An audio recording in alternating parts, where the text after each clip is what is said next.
Tonight we journey into the sands of ancient history, to a time when empires ruled the world and power was believed to belong only to men. This is the story of a woman who refused that belief, a queen who rose from the desert, stood eye to eye with Roman emperors, and for a brief, unforgettable moment, reshaped the balance of the ancient world. Her name was Zenobia of Palmyra. Before we begin, take a moment to settle in. Dim the lights, let the world outside grow quiet. And as always, if you enjoy our stories, feel free to like the video, subscribe to the channel, and tell us in the comments where you're watching from and what time it is for you. Now let us begin. A city between worlds. The 3rd century was a time of chaos. The Roman Empire still appeared mighty, but beneath its marble surface, cracks were forming. Emperors rose and fell in rapid succession. Borders were threatened. Rebellions sparked like dry grass in summer.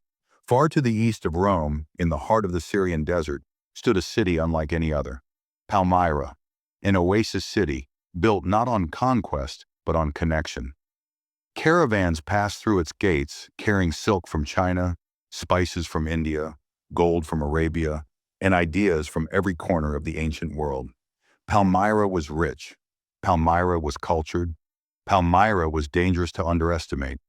And it was here that Zenobia was born. The making of a queen.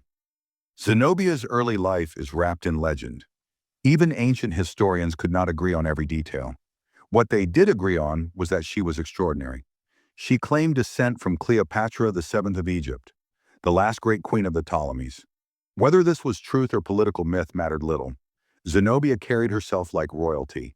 She was educated as princes were educated. She learned Greek and Latin. She spoke Aramaic fluently. She studied Egyptian philosophy and Roman law. She read Homer.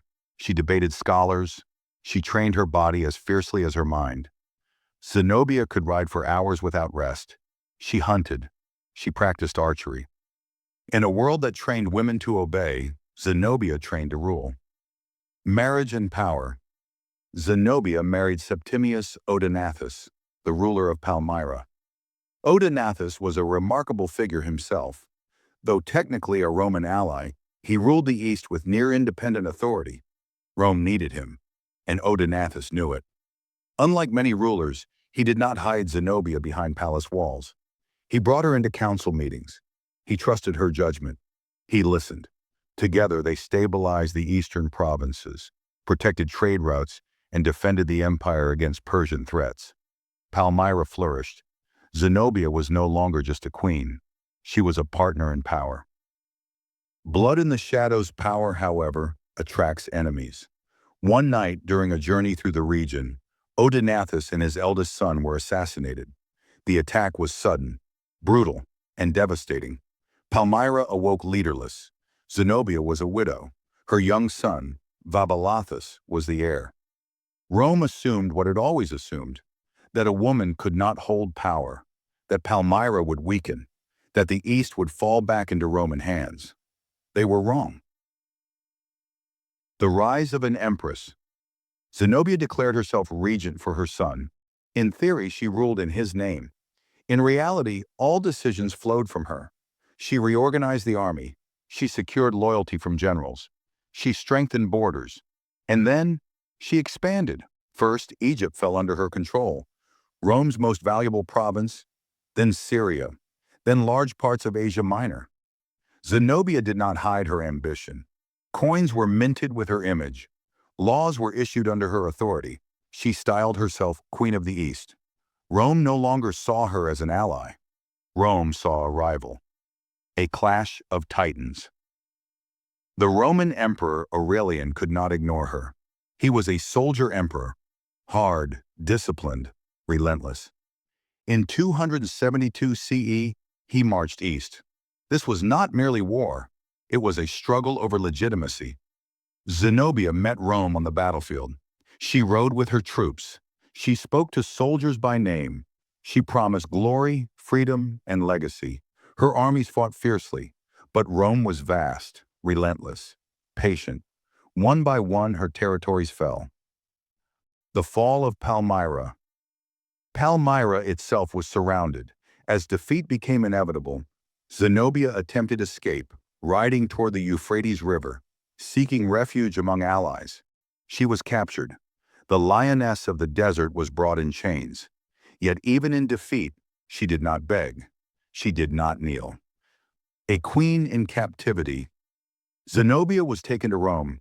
Some accounts say she was paraded in golden chains during Aurelian's triumph. Others say the emperor, impressed by her courage and intellect, treated her with respect. Execution was expected. It never came. Aurelian spared her life. Why? Because killing Zenobia would not erase her story. A quiet ending, a loud legacy. After Rome, history grows quiet. Some say Zenobia lived in a Roman villa. Some say she became a philosopher. Some say she married a Roman noble. What matters is this: she survived. Palmyra, however, did not. After a later rebellion, Rome destroyed the city. Its columns fell. Its streets turned to sand. But Zenobia's name endured. Why Zenobia still matters? Zenobia was not just a queen. She was proof that power does not belong to one gender, one empire, or one tradition.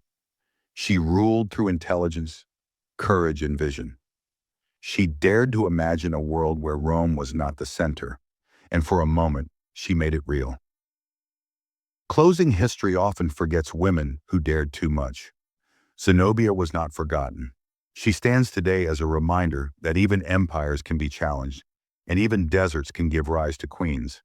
And as the desert winds still move through the ruins of Palmyra, they carry her name, Zenobia.